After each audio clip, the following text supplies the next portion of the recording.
Ann Curry has also spoken with a runner who crossed the finish line just seconds before the explosion. Among the runners in today's marathon was 25-year-old Dan Mercurio, who works at Boston University. I had crossed the finish line probably about 20 or 25 seconds before everything happened. I whipped around and saw, the very thick gray smoke billowing out. The smoke quickly got up, 50, 60 feet in the air. The barricade that was right in front of it had been pretty much, blown off where it was stationed. Did you see casualties?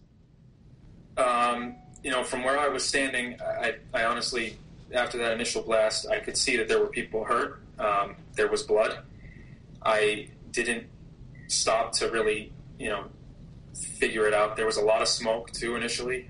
So, it was hard to kind of see. By the time everybody kind of came to, the second explosion went off. We all kind of just turned and tried to get out of the area. I was running it with a friend of mine, and I just told her to run. We weren't sure if it was, just the beginning of something happening. And what were you thinking as this was going on? What were you feeling? My initial reaction was it was some kind of attack. The way that how loud it was, the way it exploded. I mean, it was a huge explosion. It shook the ground. Everyone was screaming and running, a lot of crying. It was pretty clear pretty quickly that it was something very, very serious and very bad. I understand you've lost some of your hearing, or at least you did initially? Yeah, the initial explosion, the first one that went off, I'm still having a little bit of ringing in my left ear. But it really caught everybody off guard, and I couldn't really hear until we had gotten 3 or 4 blocks down the street. It started to come back a little bit, but it can still bother me a little bit. I can't help but feel that you seem to be in a state of shock. There's really no other way to describe it. I don't even know what to tell you. It was it was the scariest thing I've ever seen. I mean, we were 30, 40 yards away from a bomb that went off in Boston. There have been reports that one of the casualties was an 8-year-old boy. I mean, I don't even know how to respond to that. It's unbelievable. The president said today, "We will find out who did this and we will hold them accountable." Do you have a reaction to that as someone who is so close to these explosions? Yeah, I mean, I certainly hope so. I watched the president's briefing, and I think he said all the right things. I hope they do find out quickly. Are there any words for the person who's behind this or the people who are behind it? That's a difficult question.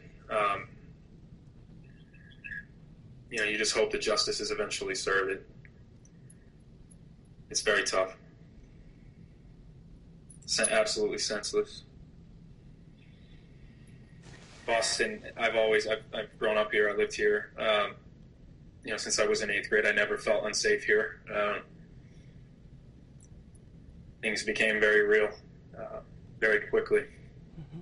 I mean, this is Boylston Street, and this is, Newberry Street. This is the heart of Boston. For this to happen on a day like today, honestly, the best day of the year in this city, there are really there are no words to describe it. It's pretty devastating right now. Did you call your mother? Right away. Yep. Yeah, they were actually they were in town. They saw me on Beacon Street probably 15 minutes before all this happened.